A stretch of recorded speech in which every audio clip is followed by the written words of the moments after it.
So ఇప్పుడే మనం చూసుకున్నట్లయితే హైదరాబాద్ అలాంటి పరిస్థితి రావద్దని హైడ్రా అయితే తీసుకొచ్చాం.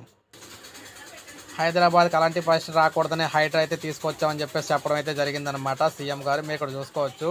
సో ఈయన ఏం చెప్తున్నారంటే దేశంలోని పలు మెట్రోపాలిటన్ నగరాల్లో జీవించలేని పరిస్థితులు అయితే నెలకొంటూ ఉన్నాయని సీఎం రేవంత్ రెడ్డి అన్నారు. హైదరాబాద్కు అలాంటి పరిస్థితి రాకూడదని భావించి హైడ్రాని అయితే తీసుకొచ్చామని వెల్లడించారు. సికింద్రాబాద్ బుద్ధభవన్లోని హైడ్రా పోలీస్ స్టేషన్ ప్రారంభించారు. అనంతరం సీఎం మాట్లాడుతూ బెంగళూరులోని గత ఏడాదిలో వేసవిలో నీటి కొరత అయితే వచ్చింది. ముంబై, చెన్నై వంటి నగరాల్లో కూడా వరదలు వస్తే 2-3 అంతస్తుల భవనాలు సైతం మునిగిపోయే పరిస్థితి అయితే చూస్తాం. దేశ రాజధాని ఢిల్లీలో కూడా కాలుష్యం పేరుకుపోయి జీవించలేని పరిస్థితి అయితే ఉంది. కానీ ఇక్కడ మాత్రం ఆ పరిస్థితి అయితే ఉండకూడదు.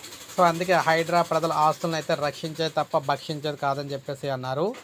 కొందరు దుష్ప్రచారం అయితే చేస్తున్నారని, హైడ్రా అంటే ప్రభుత్వ ప్రజల ఆస్తులను రక్షించేదని, చిన్న వర్షం వస్తే నగరంలో కాలనీలు అయితే మునిగిపోతూ ఉన్నాయని, పేదల కాలనీలకు వెళ్లే రహదారులను పెద్దలు ఆక్రమిస్తూ ఉన్నారని, కబ్జాకు గురైన చెరువులు, నాలాలు, కాలనీలు హైడ్రాని అయితే రక్షణ అయితే కల్పిస్తుందన్నారు.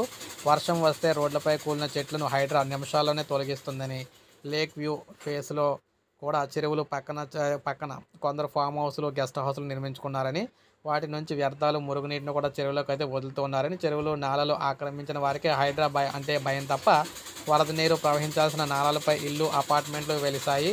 మూసి ప్రక్కన పడుకుంటే అక్కడ కష్టాలు ఎలా ఉంటాయో కూడా ఆ నేతలకైతే తెలుస్తాయి. అప్పుడు తెలుస్తుంది వాళ్ళకి అని చెప్తున్నారు.